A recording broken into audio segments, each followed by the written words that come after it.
two thought-provoking inputs this morning, colleagues. We've got about 20 minutes. I think it would be wiser to use that for a discussion rather than any comments from me. So let's get the ball rolling. I would like to take 2 or 3 at a go, if not more. Got one here. Second one, Professor Agrawal. That is also penetrating to them. So in general, I think the capacity, absorption capacity of this one is declining because of frequent droughts and other natural calamities. So therefore, certainly the microfinance is not a substitute for this one, our institutional finance. And we should see that institutional finance, especially interest rates are very reasonable, and it has to reach the small holders. And I am not against this microfinance. Microfinance only it should not lead to exploitation. You must be knowing that in Andhra Pradesh why the court interfered and stopped this microfinance in Andhra Pradesh state. So this is very sensitive. That is why so I want your reactions on this.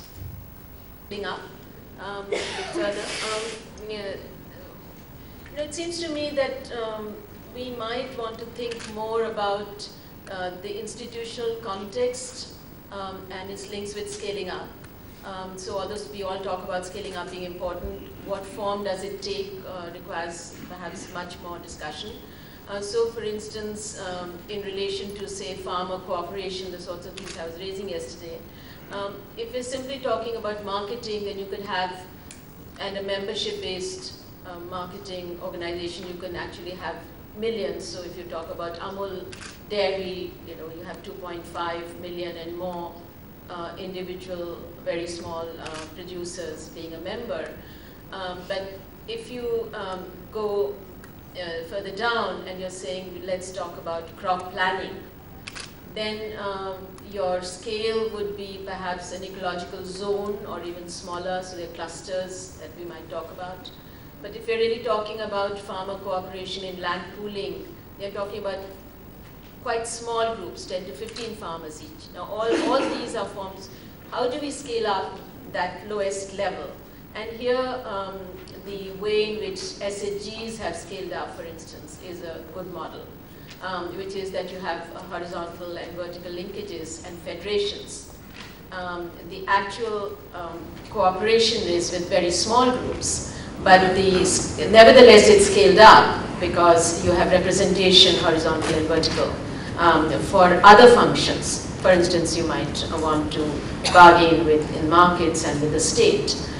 So I think these are all potential aspects of scaling up and thinking through. And here also the notion of nested communities that Ellen Ostrom brought in quite effectively is very important to think about, because for small groups to scale up, that would be the model, and that would also be the model I was thinking about with very small farmer associations, but nevertheless linked to larger structures. The Prime Minister, the Governor of the Reserve Bank, all of them have seriously indicated their reservation about microfinance. And why they have intervened on that is because of the fact that the corporates have cornered that money and are diverting those funds for microfinance primarily to meet their own ends, and that being the issue of market-directed microfinance rather than the producer required microfinance really to be fair. Question 2 is contradictory, thoughtful, provocating, and which is obvious as a complex issue. But as you mentioned, also it is stated in your abstract, is rain-fed agriculture, smallholder farmers, and poverty all are interlinked. So should we not look for rain-fed independent agriculture development or climate resilient crop development so that we can make these people free of this dependence on land. Thank you. Thank you. Superb presentations, both of them. Thank you very much. I have questions for Radha, but I'm going to ask them later. I'm going to reflect on something that was kind of inspired by what Rodney said. I would like to inject a note of caution when it comes to our infatuation with the Millennium Development Goals and poverty reduction. Because we should recognize that the big picture force of rural poverty reduction is economic growth. With it come off-farm employment opportunities and a lifting of rural wages, and we got to recognize that that's the big picture force, and none of us, whether it be ICRISAT, the CG, IFAC, the Syngenta Foundation, or the Gates Foundation, can do anything about it. The second main force of rural poverty reduction is another area, another tidal wave that we cannot do anything about, and that is governmentally sponsored rural development through rural investment out of China, or according to the OECD model with lots of subsidies. So we can have obviously a discussion about whether that is good or bad, but that is what has reduced poverty in the likes of China and in the OECD. And again, we cannot do anything about it. Now, only at the third level can we begin to do something about it, and there, of course, that's where our discussion is situated, and that's where we have to have our reflection about the methodologies and so on in order to be doing that work as best as we can. That is where technology comes in. It's where IMOD comes in. It's where all of these discussions with respect to scaling up, with respect to methods, with respect to setting examples from which we can learn come in. But at this stage too, the poverty rhetoric doesn't help us. What we need is, well, why can we not allow them to come in with a condition that would say something like 60% of your sourcing has to come from farmers that operate individually less than 1.5 hectares. And it is with that kind of policy condition that the work that IMOD attempts to do would be framed in a big way, in a way that would allow scaling up almost automatically because of the market pull of these large operators. Thank you.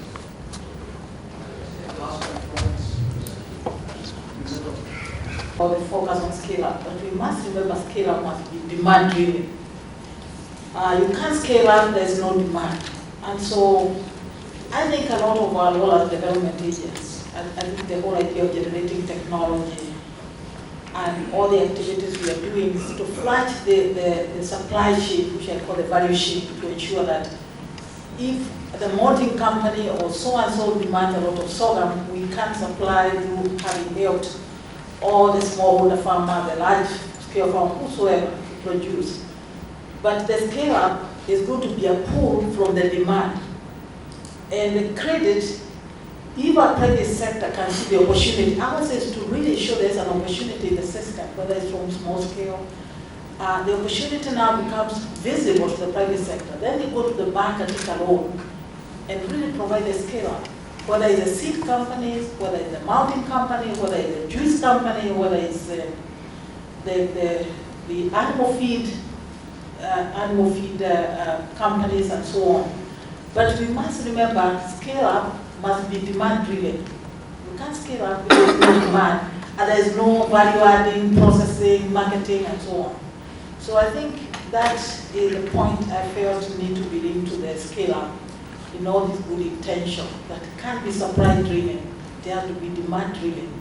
And there has to be market opportunities, there have to be entrepreneurship, there have been developing of new products, and there has to be a pull and a push.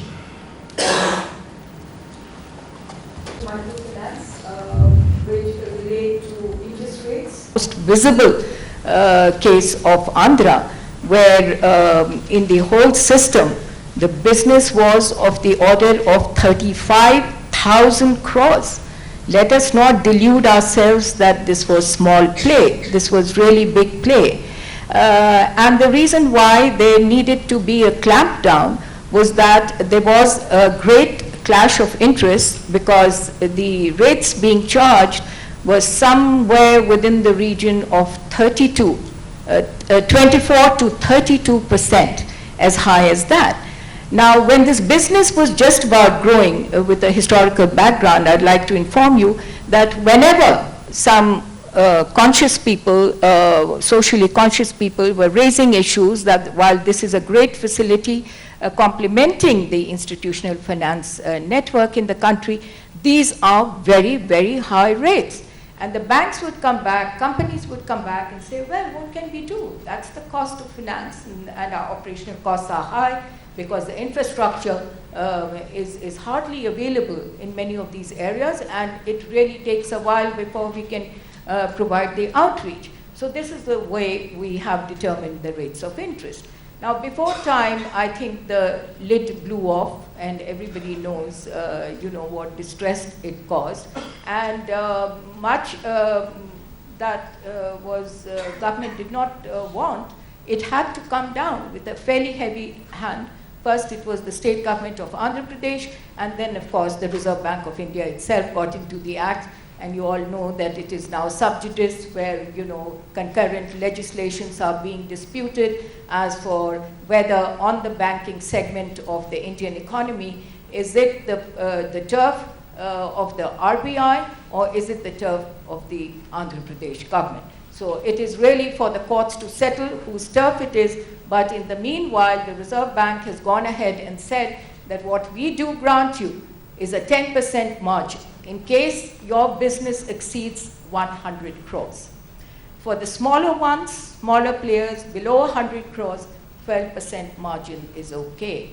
And but the way they have determined this margin is your cost of borrowing and your cost of lending. So the difference that they have calculated is 10% for the big fish and 12% for the smaller lenders who go out and do the outreach.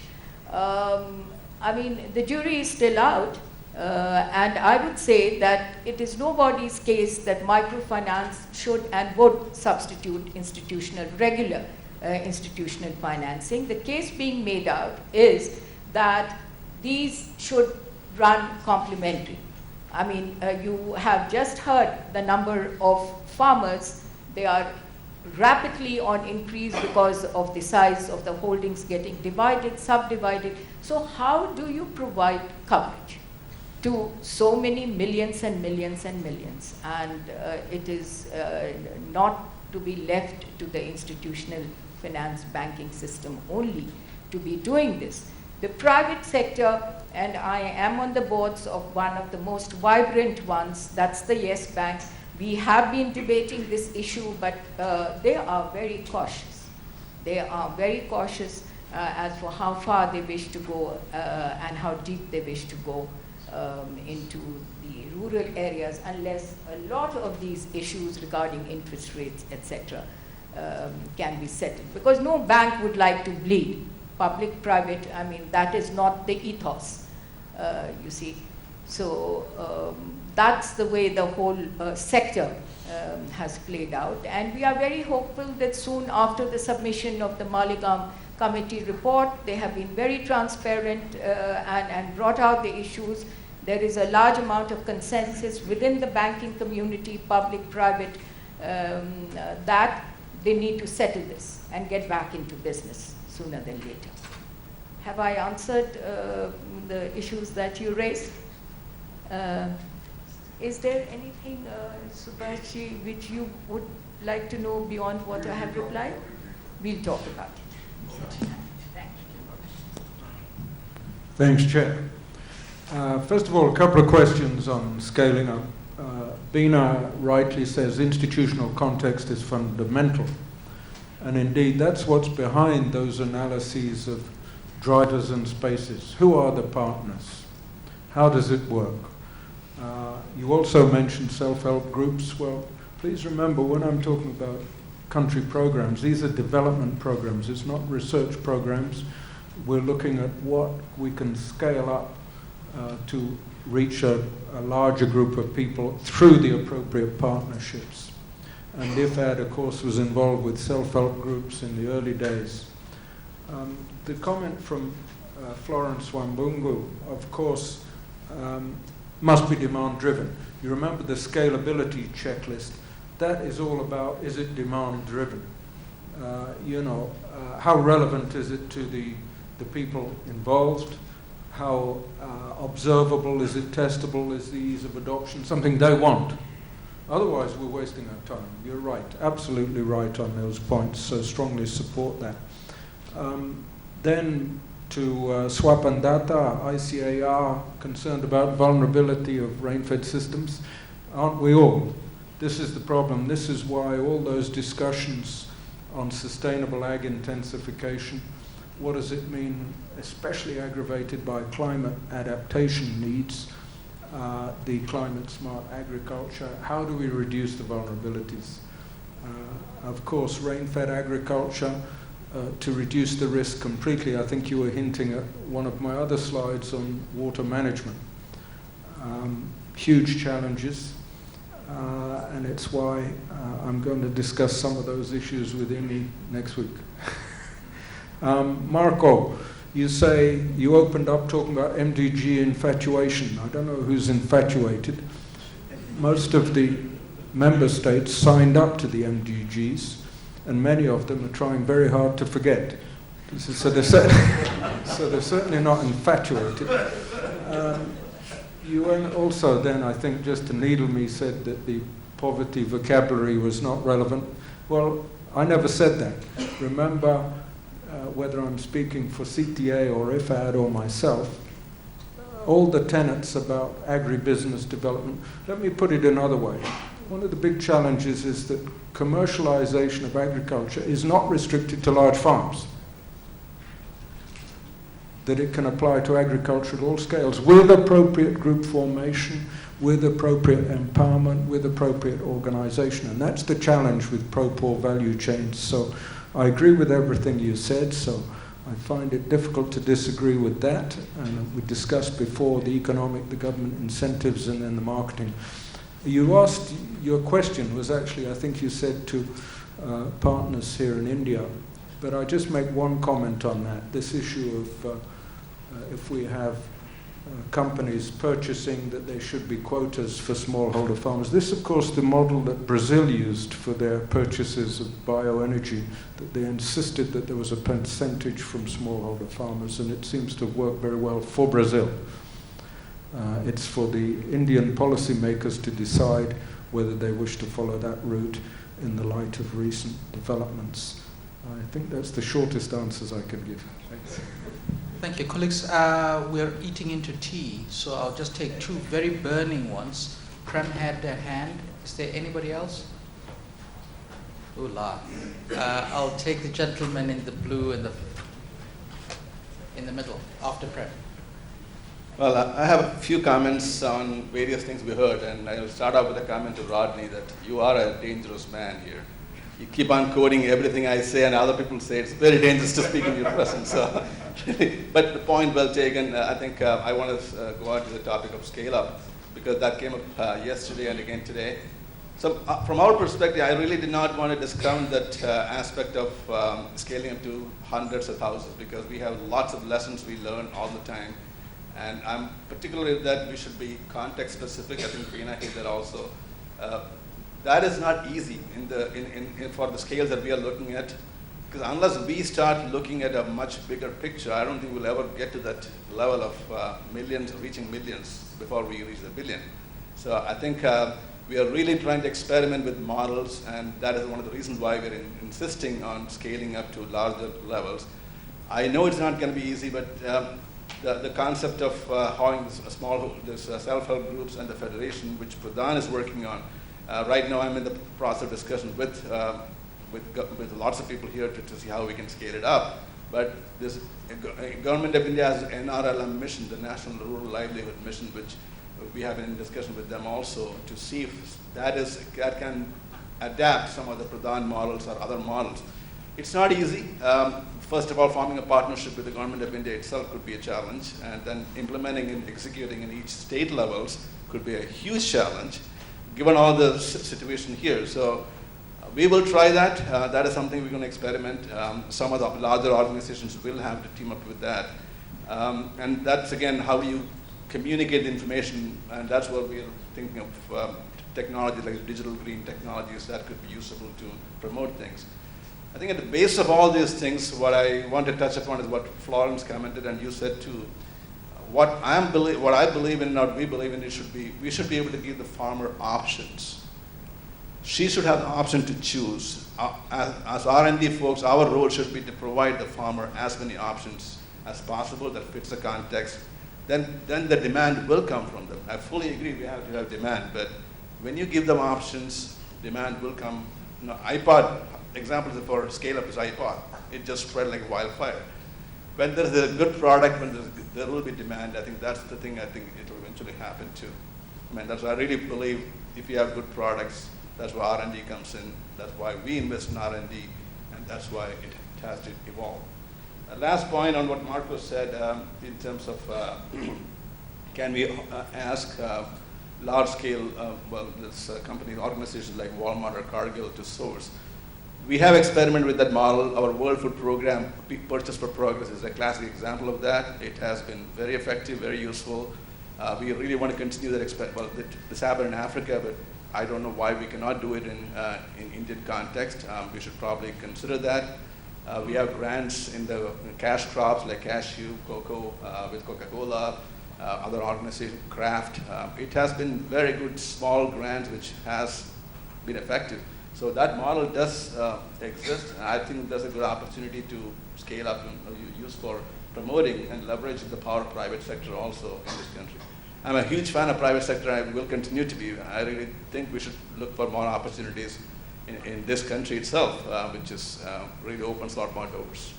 Sorry for the long comment, but Rodney, I got to be watchful when you are there. So, thank you. Yeah. My question to the Mrs. Radha Singh, that you highlighted the microcredit issues, but I think microcredit, as Nagaraj also mentioned about the unit cost and those things, there's a complementary role of the microfinance and the institutional finance. Microfinance will open once, I think, like 5-6 years people are engaged there, though it has a high unit cost of that.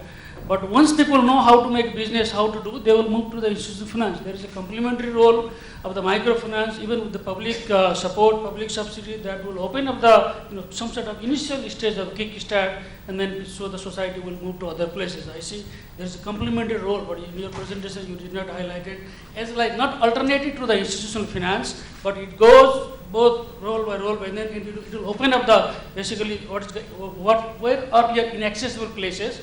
This become accessible in terms of finance, and that will give the some sort of complementary role with the institutional finance. Your comment on that? Sorry, Marco, I didn't touch on this FDI issue. Now, that in fact, your ban on target, the government has put in these conditionalities, which of course, the big players who are hoping to enter into the country are finding it not very comfortable. This is under negotiation, but I don't think the sourcing is as high as 60%. There's perhaps lesser, I think a 30% cap. I don't wish to be quoted on this one, but they have in fact said that there will be obligatory sourcing from within the country and if possible from the small and marginal farms. Yes, I fully agree with your point regards complementarity. It's nobody's case that one substitutes the other. Right. Can I just... Can we take that over to